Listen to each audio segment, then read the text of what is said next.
నా పేరు మురళీమోహన్ రెడ్డి, విజేత హై స్కూల్ కరెస్పాండెంట్. ప్రశ్న ఏంటంటే, ప్రపంచంలో ఎక్కడ ఏది జరిగినా ముస్లింలే తీవ్రవాదులుగా ఎందుకు మారిపోతున్నారు? ఎందుకు బాంబు బ్లాస్టులు పెట్టి అక్కడ హిందువులు చనిపోతున్నారా, ముస్లిమ్స్ చనిపోతున్నారా, లేదా క్రైస్తవులు చనిపోతున్నారా అని పక్కన పెడితే ఎందుకు ఆ విధంగా వాళ్ళు తయారవుతున్నారనేది నా ప్రశ్న.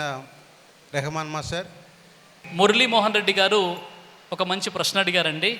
అదేమిటంటే, మరి ప్రపంచంలో ఎన్నైతే మారణ హోమాలు, ఉగ్రవాద కార్యకలాపాలు జరుగుతున్నాయో మనం ప్రచార మాధ్యమాల్లో చూసినట్లయితే ఎక్కువగా ఈ చేసేవారంతా కూడా ఎక్కువగా ముస్లింలే ఎందుకు కనపడుతున్నారని సోదరులు ప్రశ్న అడిగారు. ముస్లింలందరూ తీవ్రవాదులు కాదండి, ప్రతి తీవ్రవాది ముస్లిమే అని చెప్పేటటువంటి మీడియా ఎలాంటి విషయం అంటే, ప్రతి మానవుడు విధవ కాదు కానీ ప్రతి విధవ మానవుడే అన్నట్టుగా ఉంది.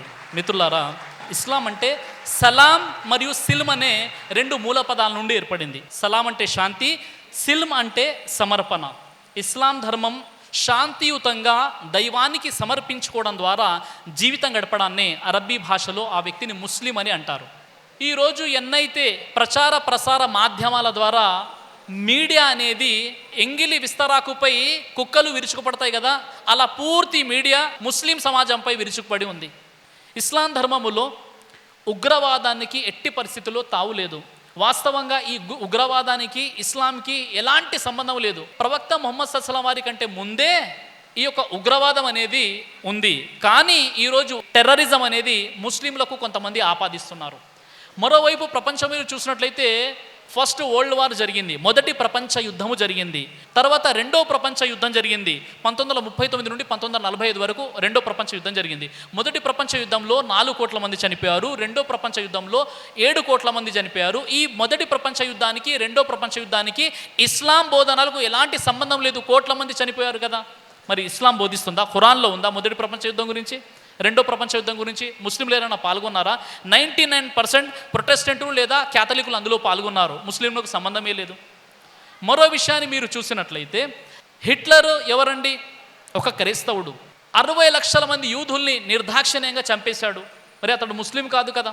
ఈ విధంగా చరిత్రని మీరు చూసినట్లయితే చరిత్రలో అనేక సంఘటనలు మీకు చెప్పబడ్డాయి. అదేమిటి?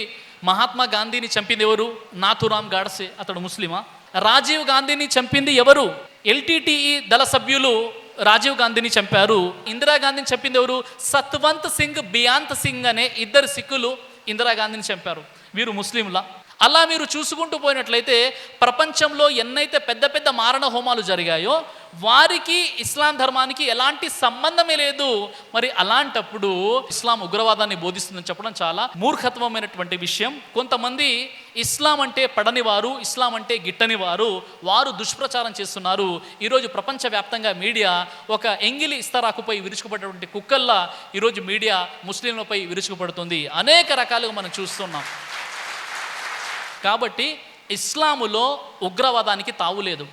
ఖురాన్ని మీరు చూసినట్లయితే ప్రపంచంలో ఏ కాన్స్టిట్యూషన్ చెప్పినటువంటి విషయం ఖురాన్ చెప్తుంది. ఖురాన్లో సూరా మాయిదా నంబర్ 5 ఆయతం 32లో మన్ ఖతల నఫ్సం బిగైరి నఫ్సిన్ ఔ ఫసాదిన్ ఫిల్ అర్ది ఫకఅన్నమా ఖతలన్ నాస జమీఆ.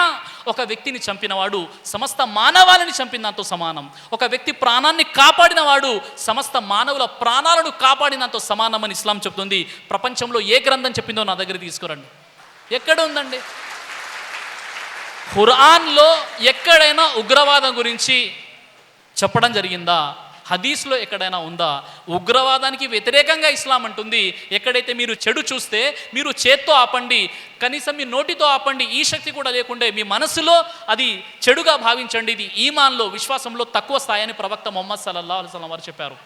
ఇంకా ప్రవక్త వారు ఏం చెప్పారంటే, మీరు దారిలో వెళ్ళేటప్పుడు గాజు పెంకులు, ముళ్ళులు తీసివేయండి. ఎందుకంటే తెలియని వారు, బాటసారులు దాన్ని తొక్కి వారికి గాయమవుతుంది, వారు బాధపడిపోతారు అని ఇస్లాం అంటుంది. అలాంటప్పుడు విహారయాత్రకు వెళ్ళిపోయిన వారిపై బాంబులేయండి, షూట్ చేసి చంపండి, ఎన్కౌంటర్ చేయండి అని ఇస్లాం అంటుందా? అలాంటి వ్యక్తులు ముస్లింలు కాదు, వారితో ఇస్లాం ధర్మానికి సంబంధం లేదు.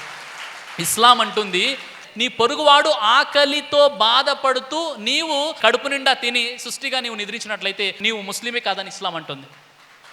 ఎంత గొప్ప ధర్మం ఇస్లాం. నీ పొరుగువాడు ఆకలిగా ఉంటే నువ్వు ముస్లిం కాదనేటటువంటి ధర్మము నీవు పెద్ద ఖడ్గం తీసుకెళ్ళి పొడుచు లేదా ఎన్కౌంటర్ చేయి మామూలు ఇస్లాం ఇస్లాం అంటుందా?